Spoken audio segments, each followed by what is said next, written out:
Hello, welcome. This video is on electronics. Initially, I'm going to go through the basic definitions, that is thermionic emission and semiconductors. Secondly, I'm going to talk about energy bands in solids, that is metals, semiconductors and insulators. Thirdly, I'm going to talk about types of semiconductors, that is the intrinsic and the extrinsic semiconductors, and talk about the different types. Fourthly, I'm going to talk about the p-n junction and explain how it is formed. Then I'm going to talk about connecting a junction diode, that is the forward bias connection and the reverse bias connection. And finally, make an overview of the light emitting diode and the transistors. Let's get started. Electronics. This is a branch of physics concerned with the applications involving the control of electrons in a vacuum, gas, and most especially in solids like semiconductors, which are used in transistors and integrated circuits. Thermionic emission. This is the emission of electrons from a cold metal surface when heated or from a heated source. Recall, heat or thermal energy is the energy flow between 2 points that are at different temperatures. The above circuit can be used to demonstrate thermionic emission. We have a 24-volt heating source, a 400-volt battery, a microammeter and a thermionic diode, that is the one in light blue, which inside is a vacuum. When connected as such, the microammeter still indicates a small current flow when the filament is white hot. Electrons are emitted from the cathode and the anode attracts the electrons that later moves around the circuit. But if the polarity of the main circuit or battery is reversed, that is the anode is connected to the negative terminal and the cathode to the positive terminal of the battery, the microammeter will indicate no current. This is because the electrons emitted from the cathode are being repelled by those from the battery. Semiconductors are the classes of conductors whose electrical conductivity and hence resistivities are intermediate between those of conductors and insulators. For example, silicon and germanium, and semiconductors often have 4 valence electrons. A simple atom has separate or discrete energy levels, which are where the electrons are found. And the electrons are influenced strongly by the assembly of nuclei. The allowable energy level then broadens into bands of energy, in which we have the lowest energy band called the valence band, where electrons are being found. Then we have the forbidden band, where the electrons cannot occupy. And then next we have the allowable energy band called the conduction band and may contain electrons depending on the material. A material only conducts electricity when electrons leave the valence band to the conduction band. In metals, the conduction band in green overlaps with the valence band in blue. Hence, electrons are always found in the conduction band even at room temperature. So, metals are good conductors of electricity. In semiconductors, the valence band and the conduction band are separated by a very narrow energy gap. At a temperature of 0 Kelvin, all the electrons in the valence band are still bonded to each other and hence the material is an insulator. At normal temperature, some electrons acquire sufficient thermal energy for them to move from the valence band to the conduction band and hence conduct electricity when a potential difference is applied across the end. At this stage, the material is a conductor and hence they are called semiconductors.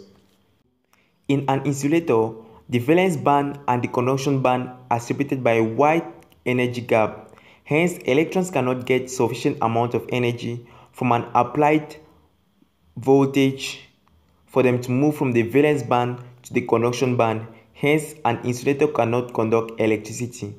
There are 2 types of semiconductors, that is the intrinsic and the extrinsic semiconductors. So now we are going to talk about the intrinsic semiconductors. An intrinsic semiconductor is a pure semiconductor that does not contain any impurity atom.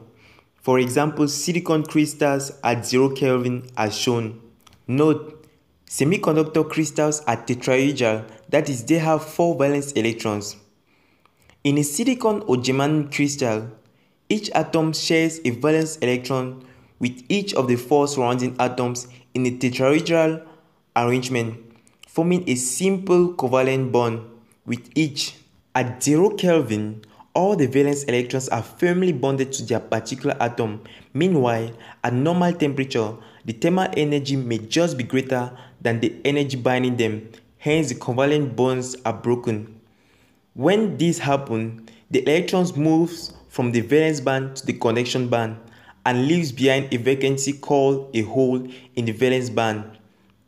The hole behaves like a positive charge.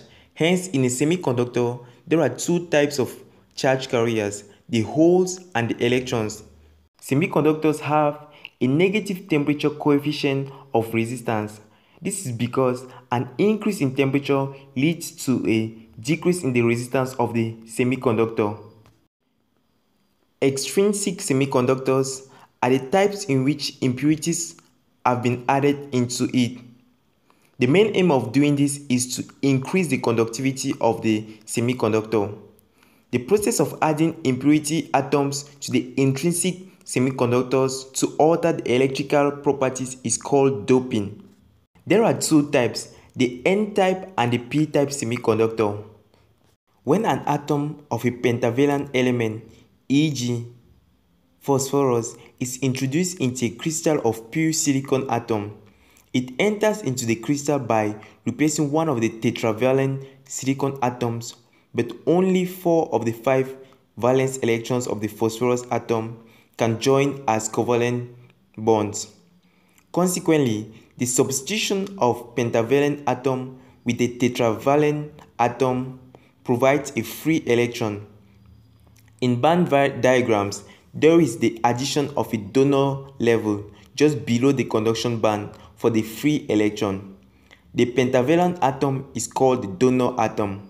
So, in an N-type semiconductor, the majority charge carriers are electrons and the minority charge carriers are the holes, which are only thermally generated. The P-type semiconductor is obtained by doping a pure semiconductor crystal with a trivalent atom, for example boron or aluminium. When the trivalent atom is added to a silicon crystal, its 3 valence electrons are used to form covalent bonds with 3 of the 4 silicon atoms surrounding it. One of the bonds will be incomplete, and for this bond to be complete, the trivalent atom needs to pull an electron from the nearby silicon atom, and the process continues. The impurity atom boron is called the acceptor, and the additional positive holes produces a new acceptor energy level just above the top of the valence band. Hence here, the majority charge carriers are the holes and the minority charge carriers are the electrons, which are only thermally generated. Consider a crystal in which one half is doped with a p-type impurity and the other with an n-type impurity. The contact surface is called the p-n junction. As soon as a junction is formed, free electrons near the junction in the n-type material move across the junction into the p-type side. At the same time, holes diffuse across the junction from the p-type material to the n-type side.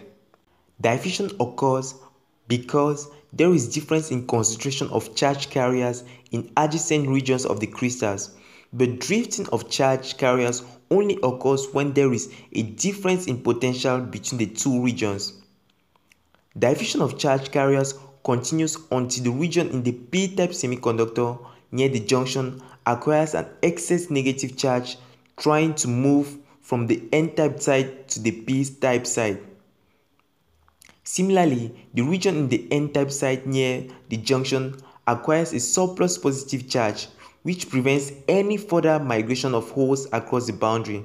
This concentration of positive and negative charge near the junction then forms a potential barrier between the two regions. This region is called the depletion layer. There are basically two ways of connecting a junction diode with an applied voltage: the forward bias connection and the reverse bias connection. In the forward bias connection, the positive terminal is connected to the P side of the diode, And when the EMF of the battery is large enough to urge electrons to cross the depletion layer, the current will flow and is called the forward current. In the reverse bias connection, the N side is connected to the positive side of the battery. This leaves the depletion layer with no free electrons or holes. That is, there are no charge carriers in these regions apart from those that are relatively formed during thermal agitation. In practice, very small amount of current will flow due to the fact that at room temperature, thermal vibrations takes place in the crystal and some valence electrons acquire sufficient velocity to break away from the atom. The reverse current that flows is due to minority charge carriers. A diode is therefore an electronic device that has a higher resistance to the flow of current in one direction and a lower resistance to the flow of current in the other direction, and so can be used as a rectifier, hence are called rectifier diode. A light emitting diode is a PN junction diode that will emit light when activated and will emit light in the form of photons. In a light emitting diode, the light comes as a result of the recombination of electrons and holes. A transistor is an electronic device made up of a semiconductor used to amplify and switch electronic signals and electric power.